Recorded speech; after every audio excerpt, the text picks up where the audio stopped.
अंकुशिता बर'आ अलिम्पिकनि थाखाय जाय बक्सिं वर्ल्ड क्वालिफायार्स बे जागासिनो दंमोन बेयावहाय जेननांबाय होननानै खौरां मोननो हादों। नोंथांमोना बिनि सायाव मा कमेन्ट होनो सानो आरो सोरजों माबोरै जेननांखो आपडेटखौ होगासिनो दङ। जोंहा मानगोनां आदा जन खारजि नोंथांमोना गोबाङा मिथियो बेस्ट बिलियन हिसाबै मोनदोंमोन रोदा मुभि आरबि फिल्म प्रडाक्शनजों दिहुनजानाय गोबाङानो सिनायो गोबां खमा सिनाया बिथांखौहाय थ' बिथाङा बुंदोंमोन वाइ शुड वी बा why should I support to her मानो थाखाय आं बा जों मानो सापर्ट खालामनो टाइटेलाल' बर'सै नाथाय सापर्ट खालामोब्लाबो बिनि गासैबो जाय सापर्टनि जोंनि मेहनत बियो गुबुननिसो जाहैसिगोन मानो होनब्ला बिनि दा फिसाया गुबुन बेफोरबायदि खौरांमोन। थ' जिखुनुआनो जाया गुबुन खौरांसो आं होग्रोनो सानदों।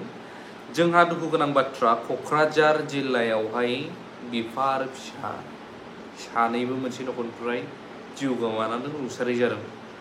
आरो मोनसे खौरां मोनबावदोंमोन बिसिडिसिनि बाक्सानि सासे मेम्बार एक्सिडेन्टजों थैनाय।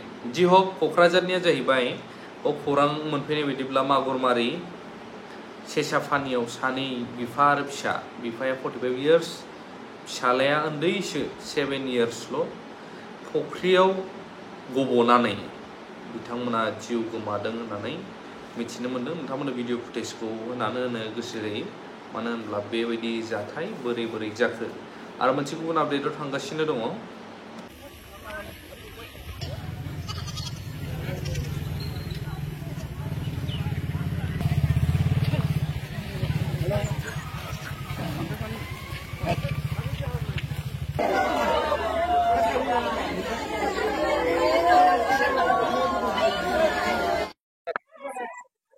तारमाने जों गामिनिनो बिथाङा एक्स गावबुरामोन राजा नार्जारी बिसिनि न'खराव बिसिनि न' खाथियावनो मोनसे फुख्रि दं बेसेबांबा गोथौ न' खाथियाव गावसिनि बिदा फंबाय भाइ बाहागिनि फुख्रि होननानै जों मिथियो।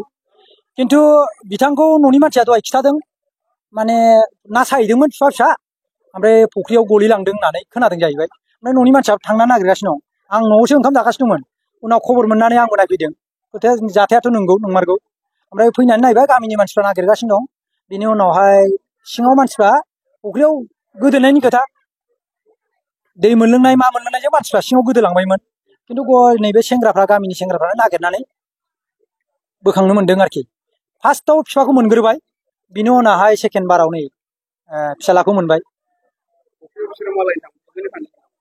बेखौथ' जोंबो बुंनो हाला जे जायगायाव जोंबो नुवाखै खालि न'नि मानसिफ्रा होनदों ना सानो थांदोंमोन होननानैल' खोनानो मोन्दों आरोखि आं।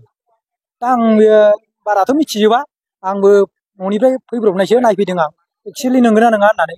बिदि जिनिसखौनो आं नुफैबाय नंगौ रायजोनि नङा गावसिनि न'खरनि जाथि खुरमानि बेक्तिगत सोरनिबानिसो माने गावसिनिबो नङा फुख्रिया।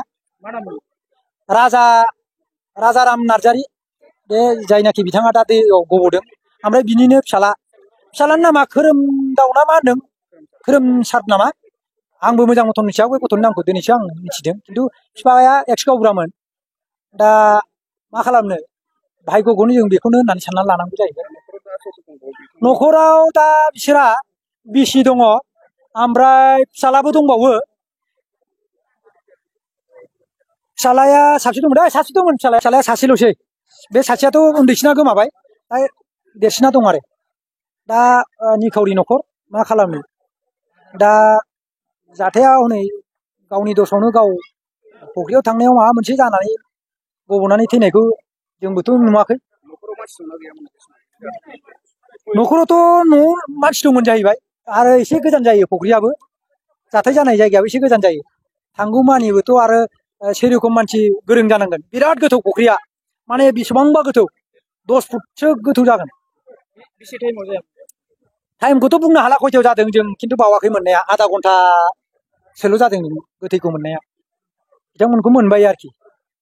थ' नोंथांमोना नुनो मोनबाय जाथाया माबायदि जादोंमोन माब्रै बिदि जानांखो। थ' साबधानसै आजिखालि सानस्रिनो रोंनाय रोङैनिबो खोथा थायो। दा अखानि बोथोर गोबांथार फुख्रिफोरा दैजों बुंफबना थानाय दै लोमनाय जानो थांगासिनो दङ। गुबुन मोनसेया जाहैबाय मानगोनां बिटिआर बा बिटिसिनि इएम राकेश ब्रह्म सारखौहाय जोंहा आगुनि बा बारग' EM अनसुमै खुंगुर बर' सार बिथाङा FIR होदों बा एजाहार होदों मानि थाखाय मा मानहानिनि थाखाय नोंथांमोननो खौरांखौ होग्रोनो सानो आरो बिनि उनावहाय बुंखानो गोसो जायो अंकुसिता बर'आ जोंहा जेननांदोंमोन सोरजों होनोब्ला बे जाहैबाय सुइडेननि गेलेगिरि आग्नेस एलेक्सननि बेजोंहाय जेननांदों दा अलिम्पिकनि थाखाय क्वालिफाइड जायासै बा गेलेहैनो मोनला तो बिनि सायाव कमेन्ट होनो हागोन आरो राकेश ब्रह्म सारखौ केस होनायनि सायावहाय नायनो हागोन মই তাৰমানে যোৱা 1 এপ্ৰিলত 2024 আমাৰ ৰাকেশ ব্ৰহ্ম ইএমএ মোক তাৰমানে UPPL যোগদান কৰিব বুলি অপপ্ৰচাৰ কৰিছে লগতে ইতেজ বসুমতাৰী আৰু হাগ্ৰামা মহিলাৰী ছাৰ বিৰুদ্ধে আৰু আমাৰ 1 নম্বৰ কোকৰাঝাৰ সমষ্টিৰ এতিয়া প্ৰাৰ্থী কাম্পা বৰগোহাঞিৰ বিৰুদ্ধে বিভিন্ন বেয়া মন্তব্য কৰিছিল 2024ত মই মছলপুৰ থানাত এটা FIR দিছিলোঁ আৰু আজি এই আমাৰ মহামান্য আদালতত এটা সুবিচাৰ পাম বুলি যেহেতু মই ৰাজনীতিক কেৰিয়াৰটো তেখেতে নষ্ট কৰাৰ কাৰণে ষড়যন্ত্ৰ ৰচিলে তাৰ বাবে উচিত বিচাৰ বিচাৰি মই ইয়াত আবেদন কৰিছোঁ মহামান্য আদালতত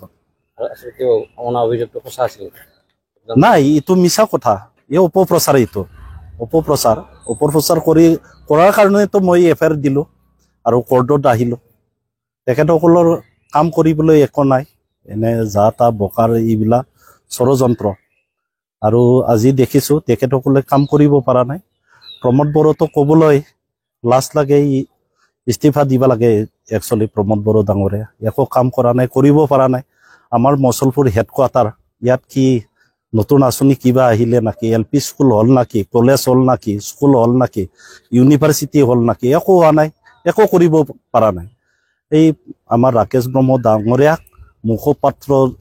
মুখপাত্ৰৰ দৰে স্পিকাৰৰ দৰে ৰাখি পেলাই যা তা বকিব ধৰিছে আৰু মছলপুৰৰ উন্নয়ন একো হোৱা নাই কৰিব পৰা নাই এই বকাই যা তা বকাই কাম এতিয়া সিদ্ধান্ত বিচাৰ হ'ব সুবিচাৰ কৰিব তেখেতসকলে আৰু মোৰ আশাবাদী এটা মহামান্য আদালতৰ পৰা সুবিচাৰ পাম বুলি তেখেতে যিহেতু মোক ৰাজনীতিক কেৰিয়াৰটো নষ্ট কৰাৰ কাৰণে যিখিনি মানে অপপ্ৰচাৰ চলালে আমাৰ হাগ্ৰামা মহিলাৰী ছাৰৰ বিৰুদ্ধে কাম্পা বৰগোহাঞিৰ বিৰুদ্ধে যিখিনি কথা ক'লে ইয়াৰ আমি সুবিচাৰ পাম বুলি আশাবাদী এইটোতো ভালেই হ'ব কিয় বেয়া হ'ব এতিয়া UPPL মুখত শুনিবা কৈছে নাকি কিবা জিকিব বুলি কৈছে নাকি সিহঁতেতো কোৱা নাই আমি আশাবাদী খুব আশাবাদী আমি আৰু জিকাটো আমি খাটাম আশাবাদী দুয়োটা সমষ্টি কোকৰাঝাৰ আৰু দৰং ওদালগুৰি আমি দুয়োটা সমষ্টিতে জিকিম বুলি আশাবাদী যেহেতু ৰাকেশ ব্ৰহ্ম আপোনাৰ প্ৰতি অভিযোগ আনিছে অহাবাৰ 2025ত নিৰ্বাচন আহি আছে এইবাৰ কি হ'ব তেওঁ কি হ'ব এইটো সকলোৱে ৰাইজে জানে UPPLৰ কি হ'ব নহ'ব প্ৰমোদ বড়ো কি প্ৰতিশ্ৰুতি দিছিল বড়ো ৰাইজৰ কাৰণে শান্তি আহিলে শান্তি চুক্তি হ'ল কিন্তু আমি দেখা পালোঁ শান্তি চুক্তি একো হোৱা নাই আমাৰ NDB সকলৰ একো শান্তি অহা নাই জেলত আছে জেল খাবলগীয়া হৈছে আৰু ফাঁচী অৰ্ডাৰ হৈ আছে আমাৰ বহুতো প্ৰতিশ্ৰুতি দিছিল আমাৰ অসমত বড়ো মাধ্যমত স্কুল বহুত প্ৰভিন্সিয়েলাইজ হ'ব চৰকাৰী হ'ব স্কুল কলেজ হ'ব ইউনিভাৰ্চিটি হ'ব আমাৰ বাক্সা যেহেতু বাক্সাত হেডকোৱাৰ্টাৰ মছলপুৰ আমাৰ প্ৰমোদ বড়ো বাক্সাৰ মানুহ আমাৰ কাতিৰাম বড়ো স্পিকাৰ আমাৰ বাক্সা মছলপুৰৰ মানুহ আমাৰ UG ব্ৰহ্ম মিনিষ্টাৰ আমাৰ মছলপুৰৰ চাপাগুৰিৰ আমাৰ মন্ত্ৰী দুটা EM আছে MLA আছে তথাপিও আপোনালোকে ইয়াতো আপোনালোকে সকলোৱে জানে ইয়াত কি উন্নয়ন হ'ল আৰু কেতিয়া হ'ব ছুইজাৰলেণ্ডটো কেতিয়া হ'ব আৰু